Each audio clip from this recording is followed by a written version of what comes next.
सकता। मेरा नाम प्रियंका है। मेरे पिता ने मेरे साथ जो किया वो कोई सोच भी नहीं सकता। मैं अपने पिता की इकलौती बेटी हूँ और हम बहुत ही रईस परिवार से हैं। हमारी एक कंपनी है और पैसों की कोई कमी नहीं है। बचपन से ही मुझे ऐशो आराम की आदत है। नौकर चाकर और गाड़ियां मेरे चारों तरफ रहती थीं। मेरी जिंदगी बहुत अच्छे से जी रही थी, लेकिन उस एक दिन ने मेरी जिंदगी बदल दी। हमारे यहाँ कुछ ही दिनों से एक नया ड्राइवर आया था।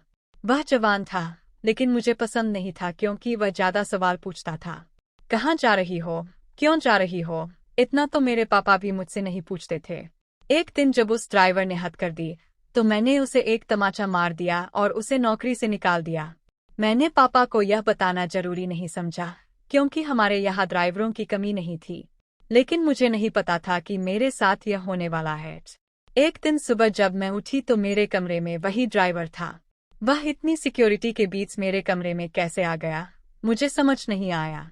शायद मैंने उसे मारा था, इस बात का बदला लेना चाहता था। मैंने कहा, तुम यहाँ क्या कर रहे हो? उसने कहा, मैं तुम्हारा पति हूँ। कल रात तुम्हारे पिता ने मेरी शादी तुमसे करवा दी है। मैंने कहा, तुम पागल हो। मेरे पिता तुमसे शादी करवाएंगे। और शादी हो गई, मुझे पता भी नहीं चला।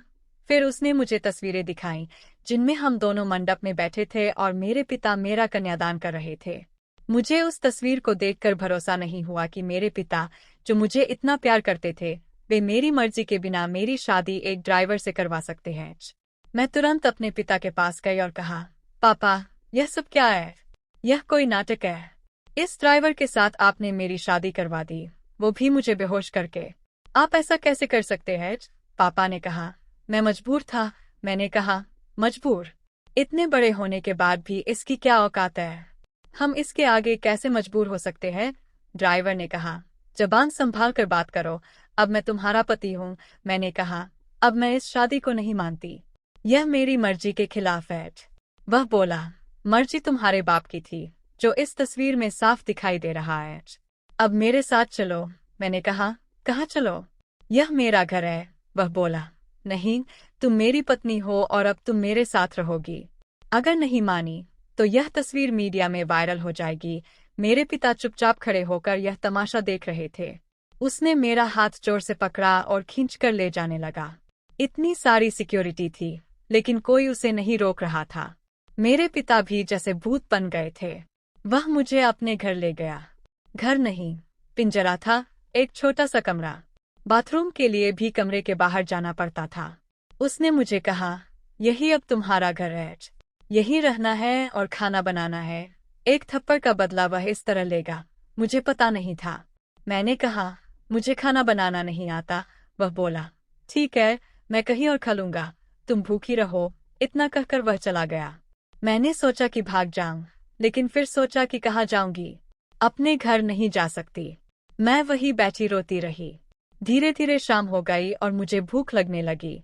मैंने अपनी जिंदगी में ऐसी भूख कभी महसूस नहीं की थी।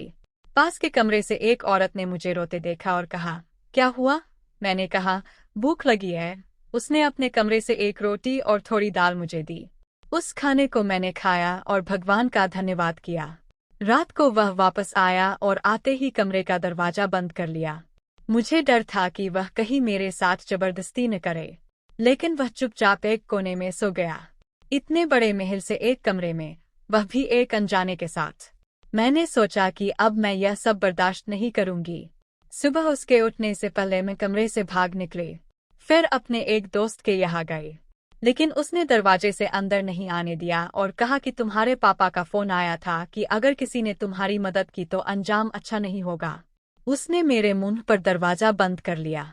मैंने सोचा था कि वापस उस कमरे में नहीं जाऊंगी, लेकिन कुछ ही घंटों में समझ गई कि मेरे लिए अभी उससे ज्यादा सुरक्षित कोई जगह नहीं है। इसलिए मैं वापस वही लौट आई। उसने कहा, क्यों आ गई? तुम्हें मुझसे कोई बचा नहीं सकता। मैंने अपने आप को इतना मजबूर पहले कभी महसूस नहीं किया। मैं उसी तरह से वहां अपना जीवन काट रही थी। मुझे वहां रहते अब 10 दिन हो गए थे। खाना मैं बना नहीं पाती थी, कोशिश करके जैसा तैसा बना लेती थी। फिर एक दिन मैं चक्कर खाकर गिर गई। जब मुझे होश आया तो मैं अपने पिता के घर थी। सामने मेरे पापा थे। उन्हें देखकर ही मुझे गुस्सा आ गया। मैंने कहा, आप मुझे यहाँ क्यों लाए? मुझे वही मरने देते। पापा ने कहा, प्रियंका, मुझे माफ कर दो। मैं मजबूर था। उस ड्राइवर ने हमारी कंपनी की कई गोपनीय जानकारियां हासिल कर ली थीं और हमें ब्लैकमेल कर रहा था। मैंने उसे रोकने की कोशिश की, लेकिन वह बहुत चालाक था। मैंने तुम्हें बचाने के लिए यह कदम उठाया। मैंने कहा, पापा, आपने मेरी जिंदगी को बर्बाद कर दिया। मुझे अब इस झूठे रिश्ते से आज़ादी चाहिए। पापा ने कहा, प्रियंका, हम मिलकर इस समस्या का हल निकालेंगे। मुझे माफ कर दो और मुझे एक मौका दो। इस घटना ने मेरी जिंदगी को बदल दिया और मुझे यह सिखाया कि कभी-कभी हमें हालात का सामना करने के लिए कठोर कदम उठाने पड़ते हैं, लेकिन परिवार और रिश्तों की अहमियत हमेशा बनी रहती है। अब मैं अपने पिता के साथ मिलकर अपनी जिंदगी को फिर से संवारने की कोशिश कर रही हूँ।